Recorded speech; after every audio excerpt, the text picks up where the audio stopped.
Fala galerinha, beleza? Professor Leonardo Nascimento, estamos aqui no nosso quarto episódio da nossa websérie sobre dor cervical e eu quero falar para vocês sobre controle motor cervical. Que isso não é só fortalecer o trapézio, por favor, não é só fortalecer o trapézio. Então, se alguém falou para você que exercício cervical é encolher o ombro com elástico ou fazer rotação com peso, pelo amor, para com isso. Avisa que o episódio de hoje é para ele e manda esse link desse vídeo para ele poder aprender. Controle motor cervical é ciência e não é maromba. Eu já tenho vídeo falando sobre controle motor. Vamos trazer esse raciocínio para a cervical. Só que eu quero que você mande esse vídeo naquele grupo de fisioterapeutas, de osteopatas, do pessoal da terapia manual, do pessoal da fisioterapia esquelética, do pessoal da quiro e todas as pessoas que precisam aprender a utilizar a ciência de forma simples e descomplicada na prática clínica, beleza? Então, primeiro vamos entender o conceito. O que é controle motor? Controle motor é a capacidade de ativação dos músculos certos na hora certa, com a dose certa. É uma execução correta de um movimento específico. E quando a gente fala no pescoço, na cervical, isso envolve principalmente os flexores profundos cervicais, o longo do pescoço e o longo da cabeça. São eles que estabilizam a coluna cervical e não os músculos superficiais como o esternocleidomastoideu ou trapézio superior, que normalmente roubam a cena em relação a sintomas, mas não são os responsáveis, tá? Então essa musculatura mais superficial normalmente é a musculatura mais dinâmica e a musculatura profunda é a musculatura mais estática e a musculatura mais profunda, no caso da cervical, é a que está mais relacionada ao controle motor da região. Então, o que acontece?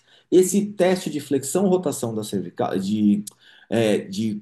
o Crânio Cervical Flexion Test, é um teste que o paciente vai identificar uma fraqueza dos flexores. Então, você quer saber se o paciente tem um déficit de controle motor? Você precisa aplicar o Crânio Cervical Flexion Test, o teste de flexão cervical, né? Então, o que que você vai fazer? Você vai posicionar o seu paciente em decúbito dorsal, é, e pede para ele fazer uma flexão crânio-cervical suave, encaixando um pouquinho o queixo.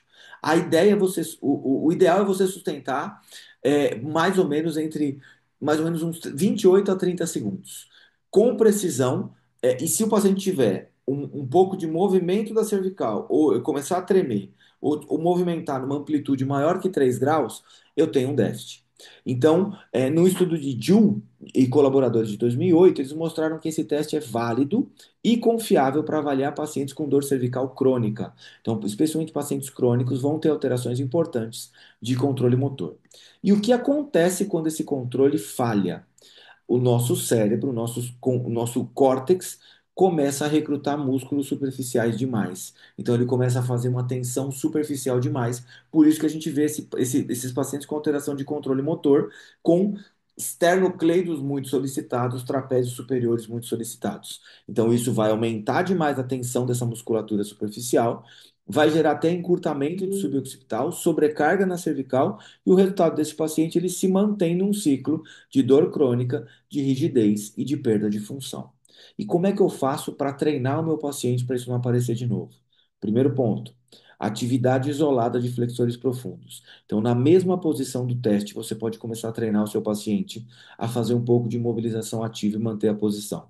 Depois disso, integrar isso com padrões funcionais, com movimento de cabeça, com postura sentada, movimento de tronco, sempre com foco na estabilidade cervical. Então, transpor isso para outras situações. E depois, então, numa fase mais avançada, você vai incluir resistência leve e tarefas de dupla atenção com o seu paciente para aumentar ainda mais o recrutamento. Quais são os erros comuns que você pode fazer? Prescrever exercício isométrico de trapézio como se fosse para controle motor. Não é. Outro erro comum: colocar o paciente para fazer elevação de ombro com carga sem corrigir o padrão de ativação. Não adianta nada.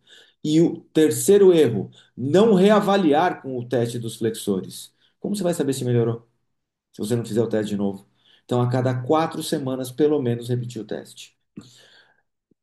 Entenda uma coisa, a dor cervical persistente tem mais a ver com controle motor do que com força bruta. E a maioria dos pacientes com dor crônica tem déficit, mas nunca foi testado corretamente.